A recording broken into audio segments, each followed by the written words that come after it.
14वां अध्याय नाग पंचमी व्रत।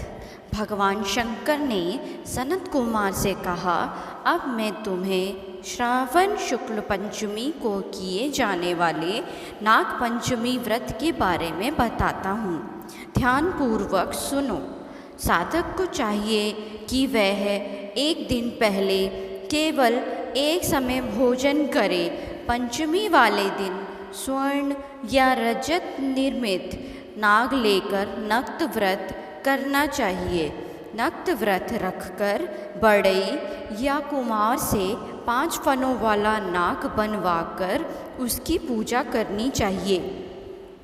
अपने घर के मुख्य द्वार के दोनों तरफ गोबर से 5 फनों का नाग बनाकर कटोरे में दूध रखकर उसकी धूप दीप गंध अक्षत करवीर मालती चमेली तथा चंपा के फूलों से पूजा करनी चाहिए। ब्राह्मणों को शुद्ध घी के लड्डू तथा खीर का भोजन करवाना चाहिए। कालिय नाग, तक्षक नाग, शंखपाल, वासुकी, शेषनाग, पद्मनाग आदि नागों को हल्दी व चंदन से दीवार पर बनाकर तथा नाग माता कद्रु को भी अंकित कर पुष्पों से पूजा करनी चाहिए। पूजन के पश्चात घी और खांड मिलाकर उनको दूध पिलाना चाहिए।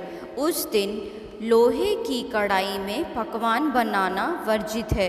गेहूं और दूध की खीर बनाकर भुने चने, धान का लावा और भुने जौ नागों को देने चाहिए। स्वयं भी उपयुक्त वस्तुओं का भोजन करना चाहिए। परिवार वालों को भी भोजन में ये ही वस्तुएं देनी चाहिए। सांपों को की बाबी के पास गान वाद्य द्वारा उत्सव मनाना चाहिए। ऐसा करने वाले मनुष्य को जीवन भर कभी सर्प डसने का भय नहीं रहता। सर्प के दर्शन करने से ही मनुष्य अधोगति को प्राप्त होता है। सर्प तमोगुणी होता है। विधि पूर्वक ब्राह्मण सहित नाग का निर्माण कर पूजा करनी चाहिए। इस तरह 12 महीनों की शुक्ल पक्ष की पंचमी का व्रत करना चाहिए।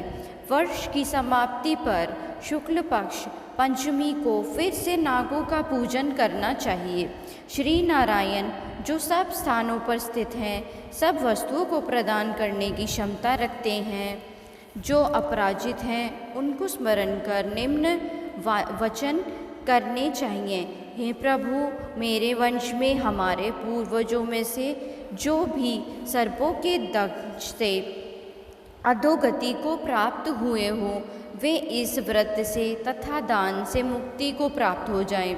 इस प्रकार उच्चारण कर सफ़ेद चंदन युक्त चावल के पानी को भक्तिपूर्वक वासुदेव श्री कृष्ण के निमृत जल में छोड़ देना चाहिए। इस प्रकार व्रत, पूजा और दान से साधक के वंश में सर्प दंश के कारण मरे होंगे या भविष्य में मरने वाले होंगे। हे सनत कुमार, वे सर्प योनि से मुक्त होकर स्वर्ग लोक में पहुंच जाएंगे। इस प्रकार का व्रत करने वाला अपने वंश का उद्धार कर शिवजी के सानिध्य में पहुंच जाता है। हे सनत कुमार, जो मनुष्य नाग की हत्या करते हैं, उनके परिवार में अगले जन्म में पुत्र नहीं होता, और यदि होता है तो अधिक समय तक जीवित नहीं रहता।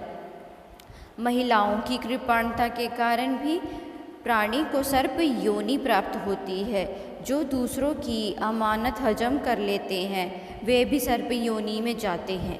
जो प्राणी विभिन्न कारणों से सर्प योनि में जाते हैं, उनके उद्धार का एकमात्र रास्ता नागपंचमी का व्रत ही है। जो प्राणी नागपंचमी का व्रत तथा नाग पूजा करते हैं, उनकी भलाई के लिए नागों के स्वामी शेषनाग और वासुकी नाग भगवान शिव से भगवान विष्णु से और भगवान शंकर से हाथ जोड़कर प्रार्थना करते हैं। शेषनाग और वासुकी नाग की प्रार्थना पर भगवान विष्णु और भगवान शंकर उन लोगों की सब मनोकामनाएं पूर्ण करते हैं।